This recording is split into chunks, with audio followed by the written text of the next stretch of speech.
All right, it is now 1:02, so I think we can go ahead and kick this off and get started.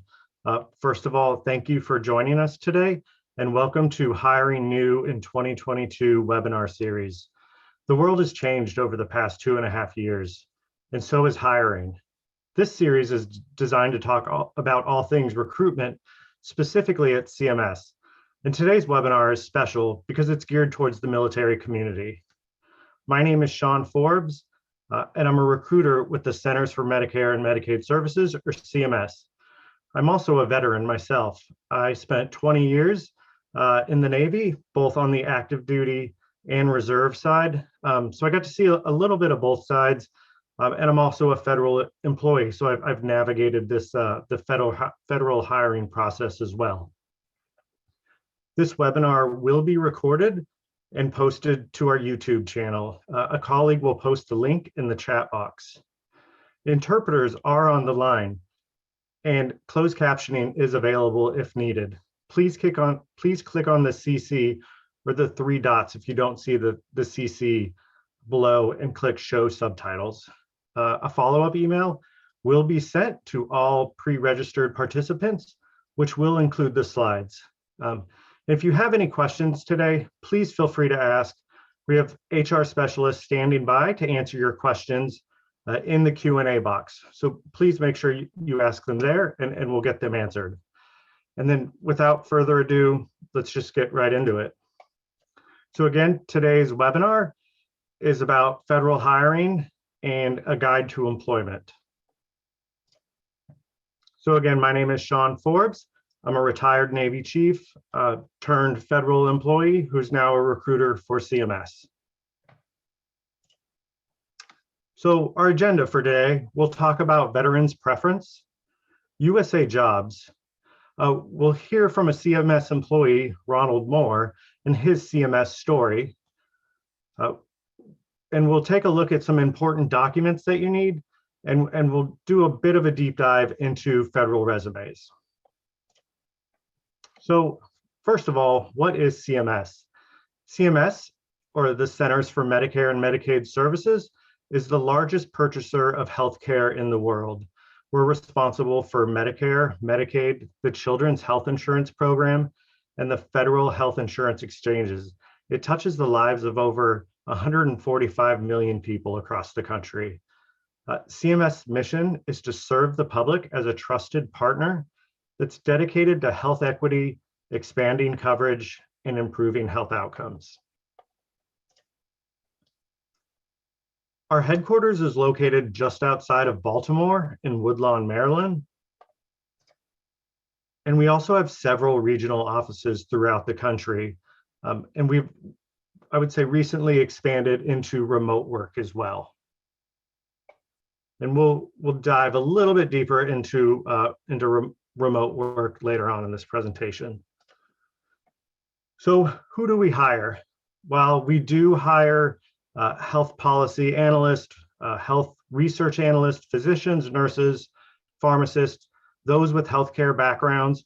We also hire beyond healthcare backgrounds as well, in media and communications, in business, finance, and program support, as well as technology, mathematics, and science. Chances are there's a good possibility that there's a career here for you at CMS. So let's talk about veterans' preference and hiring authorities. These are as a veteran, or if you're a military spouse, or currently still active duty, the veterans' preference and these hiring authorities are all something you should really be familiar with. So there's 2 types of veterans preference. It's what's called 5-point and 10-point. And there's different eligibility criteria for both. So to be a 10-point, you have to have a service-connected disability from the VA, or you've received a Purple Heart. For 5-point, I won't read all of this. And again, these slides will be sent to everyone at the end, but you had to have served at least 100 or more consecutive days for other than training. So essentially active duty. And there's other criteria that can help you earn 5-point preference as well. So then there's also 2 paths to federal hiring. There's competitive, where you apply through USAJobs and you're rated and ranked against other candidates, or non-competitive, which may be considered outside of USAJobs, and you should contact the individual agency for application procedures. For CMS, we recommend that you apply directly to each position. And we'll get into required documents, but essentially, to be considered, you must apply through a USAJobs vacancy announcement or job posting, and ensure that you submit your required paperwork. So what special hiring authorities are there for veterans? There's Veterans Recruitment Appointment, also known as VRA, 30% or more disabled veteran, and then the Veterans Employment Opportunity Act. So Veterans Recruitment Appointment, or VRA, so this allows agencies to make non-competitive appointments to eligible veterans at up to the GS 11 or equivalent grade level. Are you eligible? You must have served in a war or in receipt of a campaign badge for service in a campaign or expedition, or are a disabled veteran, or in receipt of an Armed Forces Service Medal. This includes the Global War on Terrorism Service Medal, and I'll touch a little bit more on this once we look at some of the required documents. Also, are you a recently separated veteran within 3 years? And you must have separated under honorable conditions.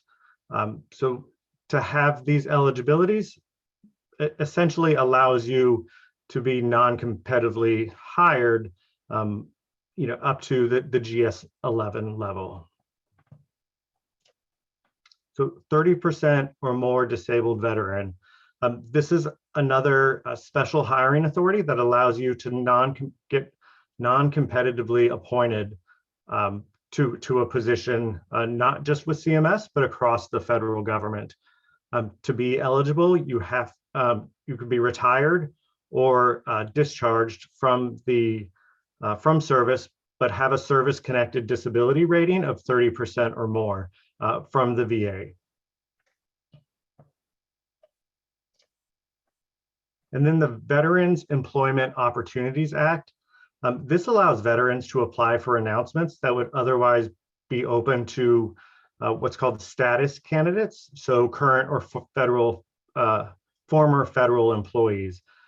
So you as a veteran, with this status would be able to apply to job postings that were only open to current and former federal employees. To be eligible, you have to be a preference eligible, so that 5 or 10 point that we previously talked about, or a veteran who substantially completed 3 or more years of active service under honorable conditions.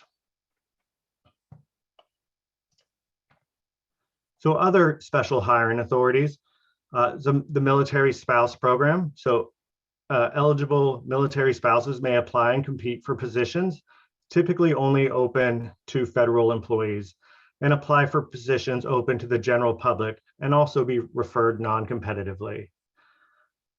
And the CMS Cyber Vets program. So CMS Cyber Vets program is it's a 6-month training opportunity for transitioning military members who are interested in the federal cybersecurity field with little to no prior cybersecurity experience.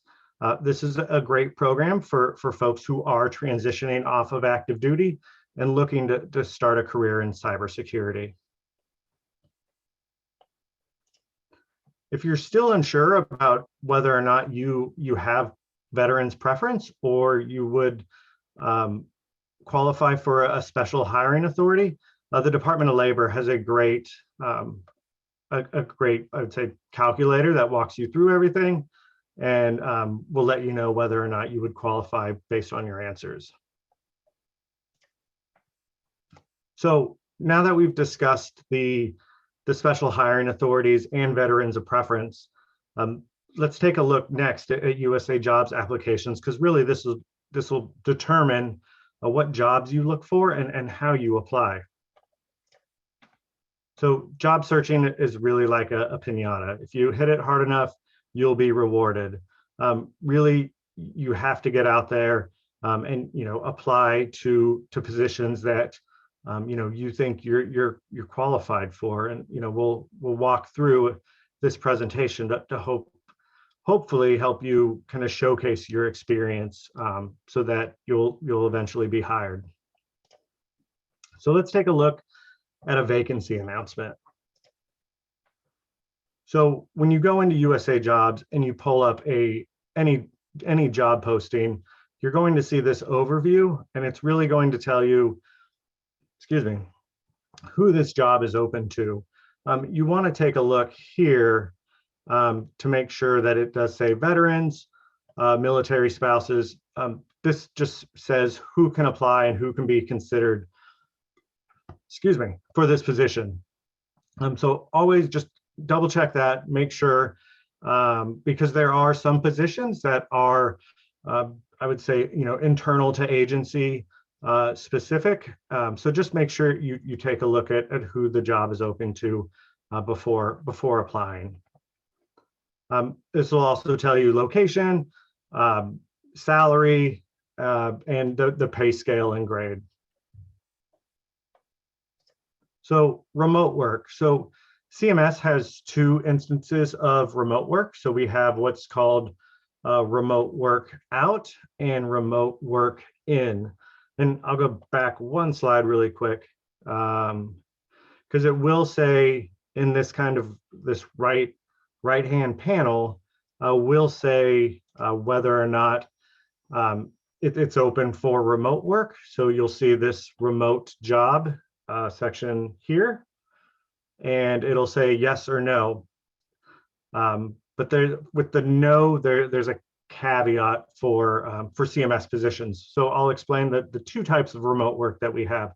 So remote out, that this is a remote position. You can work anywhere in the US, but it does report to CMS on a periodic basis, maybe once or twice a year. We also have remote in. Essentially, this is also a remote position. However, this position reports to a CMS office a bit more frequently, say 8 to 12 times per year. But you can report, you don't have to report to the CMS headquarters out of Baltimore, Maryland. You could potentially kind of report to any of the regional offices. It'll say that in the job listing. But I really just wanted to clarify those two types of remote. While they may be both remote, one may require you to come into an office a bit more frequently than the other. So as we scroll down the job posting on USA Jobs, next we get into the duties, the summary, and responsibilities. This here will tell you what office within CMS where this position is located. Most other agencies structure their job postings like this as well. This next block will essentially tell you what you'll do on the job. It's just a quick summary or a snapshot. Next is responsibilities. Use this to decide if the job is a good fit for you. I know sometimes people run into a bit of issues because they may tailor their resume structured around the responsibilities. But again, this is just what you'll be doing on the job and not the experience that we'd be looking for. So again, just use this section to see if this job is a good fit and that's something that would interest you. Now, the portion you really want to pay attention to is as we scroll down the vacancy announcement a bit more, it's what's called specialized experience. So within this paragraph here, you'll see these three bullet points. This essentially comes directly from the hiring managers. This is the experience that they're looking for. So when you do tailor your resume, and we highly recommend you tailor each and every resume or any job you apply for, it should be tailored accordingly to the position you're applying for. And we'll talk a little bit more about that in federal resumes. But really take a look at the specialized experience here and tailor your resume accordingly. It'll be listed like this for all CMS positions. So really this is just, it's a very important piece of the vacancy announcement that some people may quickly pass over. Also, you may be able to substitute education for experience. So for example, at the GS-11 level, you can possess a PhD or equivalent doctoral degree, to substitute experience if you don't have it, or you can do a combination of experience and education. If you are qualifying on experience, make sure you submit your on education, make sure you submit your transcripts.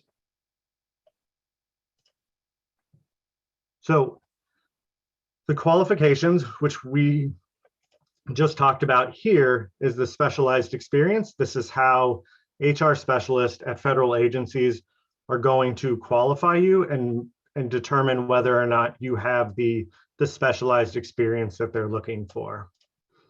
So, so that must be reflected in your resumes, and resumes should be amended to ensure qualifications are stated for each position. And like I mentioned before, should be tailored for each position you're applying to.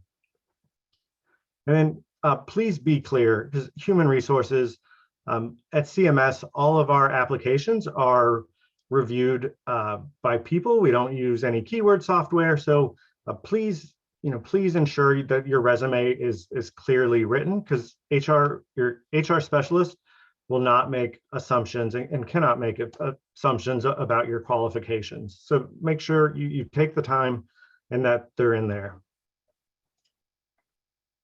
And last but not least, as you scroll down on the vacancy announcement, you'll see other competencies that you'll be evaluated on.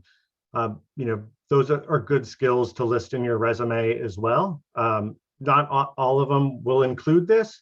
Each one will be different, but make sure you take a look at that. And again, really just invest the time to take a look and analyze the vacancy announcement. What's the specialized experience say? Who is eligible to apply? And then create that targeted resume that really showcases your experience. So next we are going to hear from Ronald. Is he on? Ronald, are you on? He may not be on. I know he was having some technical difficulties later. We'll push through, and then if he's able to jump on, we'll circle back to him. So here's some important documents that I spoke about earlier that you'll want to make sure, one, that you upload to every position that you apply to. And for those of you that are still on active duty and looking to transition soon, some of these very important documents, you want to make sure there's certain information in them before you separate. I know you can make corrections to like a DD 214 later or after you separate, but it's so much easier to to get it all proofread and finalized up front before you separate. So the first one we'll take a look at is a DD 214. This is essentially your military service. You want to make sure this is accurate. And I know from my own personal experience, when I separated from the Navy, no one really ever tells you, I think you just know you need a DD 214, but you don't really understand, the importance of it and why certain things must be listed in your DD 214. I won't go through everything, excuse me, but I will just comment on a couple of highlighted things here. So so in this awards section, you'll see there's Global War on Terrorism, Expeditionary, and Global War on Terrorism Service Medal. If you need to make sure, and I can provide a link when I follow up with everybody, when I send the slides, but you need to make sure if you're eligible for those medals, because these two will allow you to have the VRA or be eligible for VRA, that special hiring authority we spoke about earlier. So if you've already separated, again, you can make corrections to a DD 214. But if you're getting ready to separate, you're always going to receive a draft, or you should always receive a draft of your DD 214 to review. But if you think you're qualified for those, just make sure that they're listed there on your DD 214, because this is how federal agencies are going to determine whether or not you're eligible for that special hiring authority. Very important document. Statement of service. So this really applies to all the folks who are currently on active duty, looking to separate. You may be on terminal leave, or you're preparing that process. So if you want to apply for federal positions while you're still active duty, you're not going to have a DD 214 yet, but you can get a statement of service. And your admin or personnel office should be able to provide you this. Essentially, it's just exactly that. It's a statement of service. It says, you're currently active duty, when you're due to separate or retire, when your terminal leave takes into effect, and it'll also list some medals. So if you do have that global war on terrorism, that can be listed here. So again, this just tells HR specialists at federal agencies that you could potentially qualify for those positions. So in lieu of a DD 214, you're submitting your statement of service. Just be aware, though, that you will have to, once you do have your finalized DD 214 in hand, you will have to submit that to the VA, or not to the VA, to the HR specialist at whatever agency you were hired at. But this is kind of that stopgap, but prior to getting your finalized DD 214. Next is the VA letter. So if you have a service-connected disability rating, your VA letter is the most important document for you. This is gonna show what it's essentially a yes or a no, whether or not you have a service-connected disability, and it's going to tell federal agencies also what percentage. So if you're 10%, if you're 30% or greater, this will also let federal agencies know what eligibility you qualify for as well. So if it's a service-connected disability, then you potentially qualify for the 10-point preference. And then if it's 30% or greater, then you may qualify for that the 30% or greater disability special hiring authority as well. There's a link here, and I can provide a link later, but if you wanted to know where to go to get your VA letter, excuse me, this is the link to go. So next we're going to talk about decoding federal resumes. This is just a really big piece of your application package is your federal resume. So essentially, what is it? It's your official application for open positions within the federal government. It's your marketing tool, career summary, and personal presentation. It's essentially a paper interview. So let's talk a little bit about the difference between federal and private industry resumes.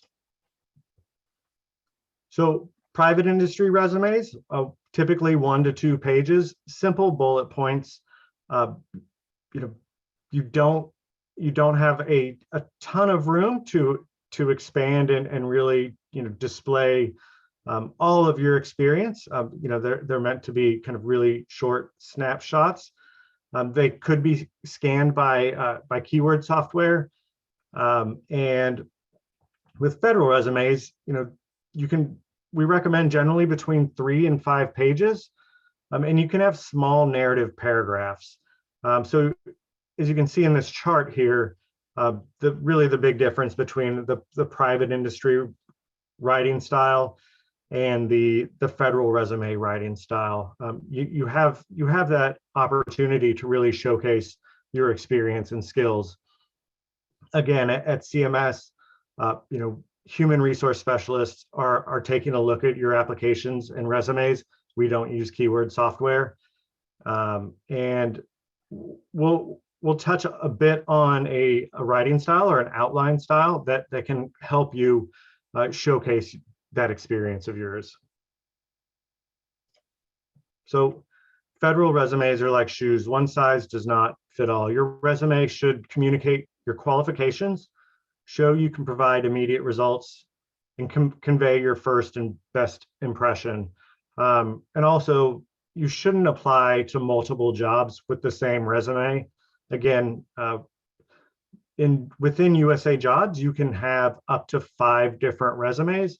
So you should really leverage that so you can have different resumes for the different positions you apply to.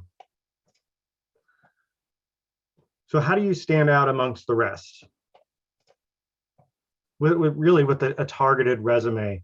It's kind of been a reoccurring theme within this presentation. Looking at that specialized experience, and then from that, developing a targeted resume with your experience. Summary of qualifications: develop a concise, relevant description of your work experience. You really want to market yourself. So here's the format I was talking about. So it's an outline format.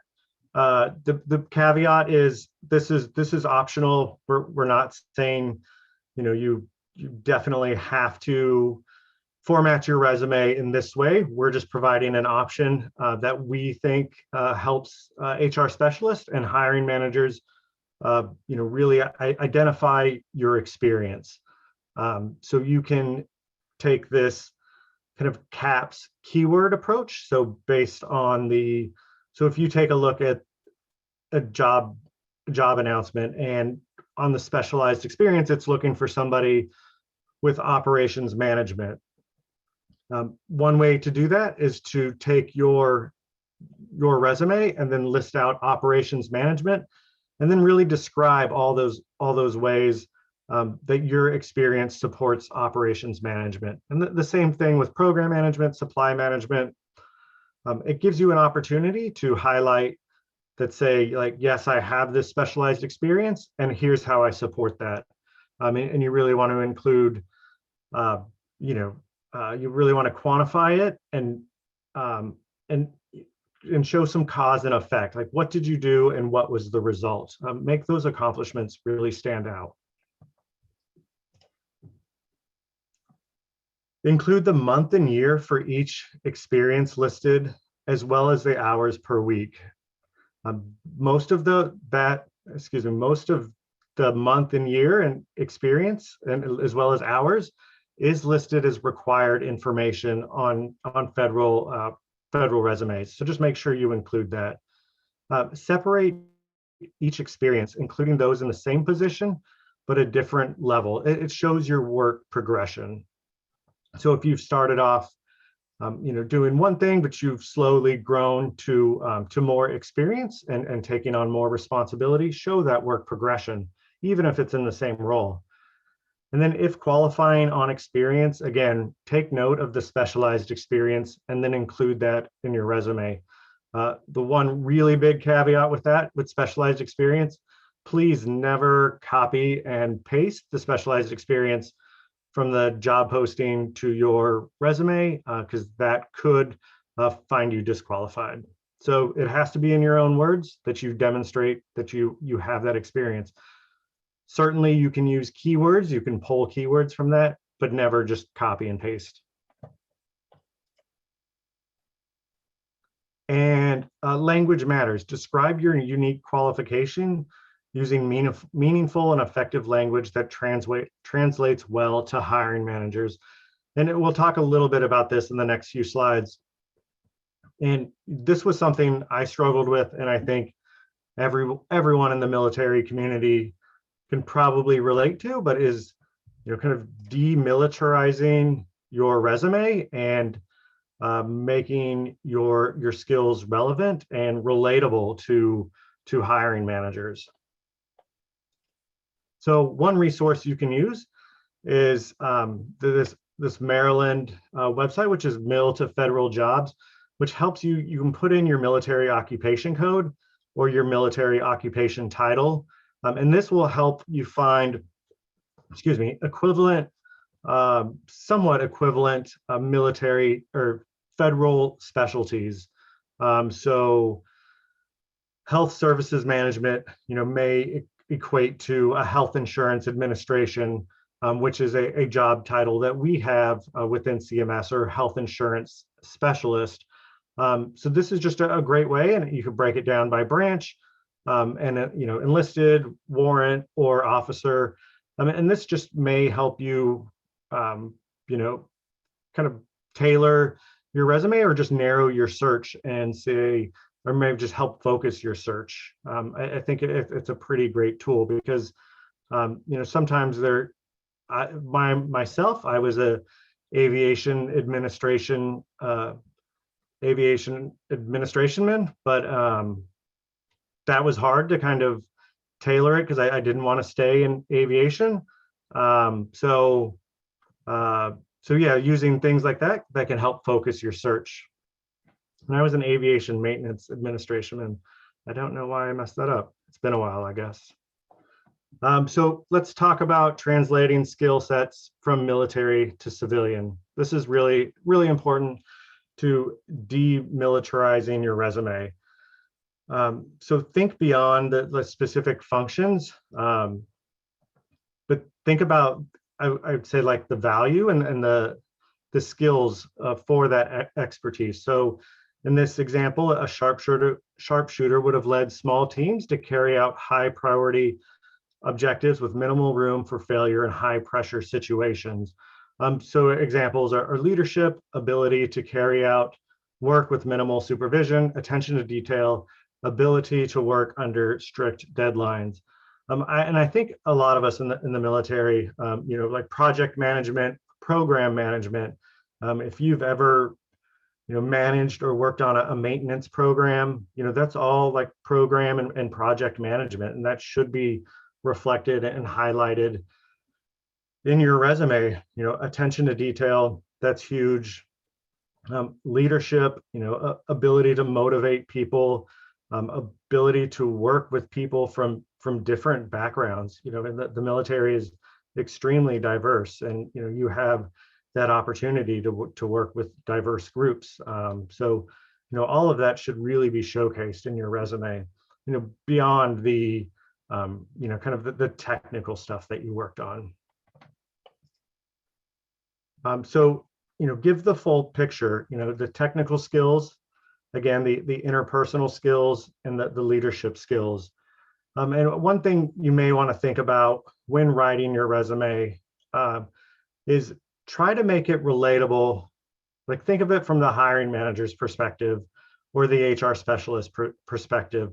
You really want to make that relatable and relevant to them. So consider, instead of saying, led, like 20 sailors on maintenance, across, 5 different platforms, that doesn't always translate to hiring managers. So maybe say, led 20 employees, through a, $2 billion maintenance program, on multiple aircraft or something like that. But really try and take those, those details and just kind of just tweak them a little bit so that so it makes sense to a hiring manager who may have never been around the military. So, so just translate that into kind of like just private sector speak, so to say, change soldier, sailor, Marine, to to employee. I think employees, personnel, team members, things like that. That just helps it click, because that's, to be honest, that's what they're used to seeing. So anything you can do to kind of demilitarize your resume, the better. And definitely, it's part of the transition as well, but get away from acronyms, and really, and if it's a very specific acronym that would only relate to somebody in the military, really try and figure out a different way to say that. But yeah, definitely stay away from the military specific acronyms. We'll take a look at translating skills from infantry to logistics management. So military experience, an infantryman with 23 years in the Army, operated tanks, weapons, dug ditches. How do you market that to civilian employers? He supervised, trained, and evaluated 40 personnel, supporting more than 2,000 troops in 4 countries, with an inventory list of 1,500 line items that's valued at 65 million. When you're in the military, you don't realize kind of the entire scope of it. I know myself personally, I worked with aircraft, and to me, like, that was it. But there's so much more that you do, and there's the logistics that go into it, and then just the materials that are valued. You work with a lot of expensive equipment, and are responsible for a lot of people as well. So make sure that that's really showcased. Again, personal management, logistics and operations, and then later in your career, it's senior leadership, it's strategic planning,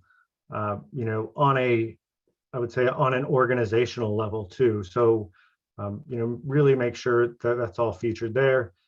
And then employment opportunities based on this experience. This individual could market themselves as a logistics expert and apply for management positions. It's really just about how you kind of break down your military experience and then really showcase it to where, again, private sector hiring managers and HR specialists can relate and understand it. So federal resumes, do's and don'ts. Must-haves and critical pitfalls to avoid in your federal resume. So quantify, I spoke a little bit about this. Quantify when possible. Use numbers and data to illustrate your success. You want to showcase, how many, and then again, like, what did you do and what was that impact? Always make sure your resume is error-free. And then again, tailor your resume to the job posting you're applying for. Please don't just apply to several positions with the same resume, even if especially if they have different specialized experience, and then wonder, why am I not being contacted? Because, and I should have brought this up earlier, but with the special hiring authorities, that does not mean you'll automatically, be selected, you'll automatically be hired. You still have to be minimally qualified for each position. So if you do carry a 30% disability or greater, and then you're wondering why, like, I have a service-connected disability, I should be getting calls from hiring managers. That's only if you're meeting that minimum experience required. So again, please make sure you're tailoring those resumes to demonstrate that experience. And then timely and complete. Make sure you submit your application prior to the deadline, because once you submit your once you submit your application, you can go in and make changes only until that application window closes. Once that application window closes, you cannot make any changes or upload any new documents. So just make sure that you take the time and everything is complete and accurate prior to the job posting closing. Job descriptions, don'ts. Job description expressions, duties include responsibilities. Instead, use accomplishment-oriented phrases. Again, that cause and effect, and really, if you can quantify it, please do. Never embellish or inflate your accomplishments or level of responsibilities or skill. Please never include personal information such as pictures, age, date of birth, ethnicity, marital status, health, etc. If it's not required on your resume, that's not required to apply. So please don't include that on your application. And finally, I think I spoke enough about using one resume. Please don't. Ensure that you tailor that resume. And just some veteran resources. I really like Feds Hire Vets. I think it's a great resource to get all of the information that you're looking for, whether it's federal hiring, how does like specialized experience or just special hiring authorities, how do those work? There's a really great FAQ that tries to answer kind of any question you could think of. But again, it's a really great resource along with all these others. But I tend to find myself, because I still have questions about my own my own service or whatnot, and I tend to find myself at Feds Hire Vets. It's just it's a great encompassing resource for all of your questions. So that is it for me. If you do have any follow-up questions, I know it looks like we're answering questions in the Q&A. Thank you all for asking questions and for attending, and thank you to everyone who's in there right now answering questions. But if you still have questions after this, or if you think of something later on, please feel free to reach out at cmsrecruitment@cms.hhs.gov. That's our recruitment email box, and somebody from our team will get back to you. Lastly, let's see. Okay, so I just launched a poll. As we continue to find new ways to expand and improve our recruitment and outreach services, let us know how we did today by responding to the poll. This really helps drive our future recruitment and outreach, and allowing us to provide a better service to everyone. Again, thank you for tuning in today, and for my colleagues monitoring the Q&A box. Everyone who pre-registered today will receive a follow-up email with the slides. And this video was recorded today and will be posted to YouTube around the first week of December. And then if you're interested, we host webinars every first and third Wednesday. So don't forget to register for our other webinars. Our next one is November 16th, 2022 at 1 p.m. and it's behind the scenes with human resources. Learn how we serve, engage, and recruit top talent. Again, thank you for everyone who joined today. We hope you found this helpful. We really like to provide this service and these webinars, and we'd like to keep doing this in the future. But again, thank you and have a great rest of your day. And I see that the Q&A box is still going.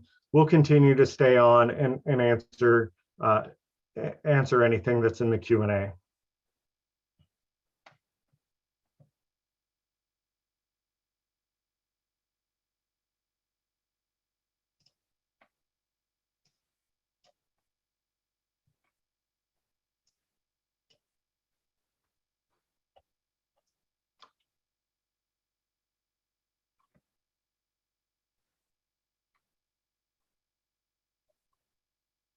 Oh, I see there is a question to answer live. Sorry about that. I owe you a link for the VA. When I send around the slides for this, I'll include the link to the VA letter as well as some other resources as well. Thank you.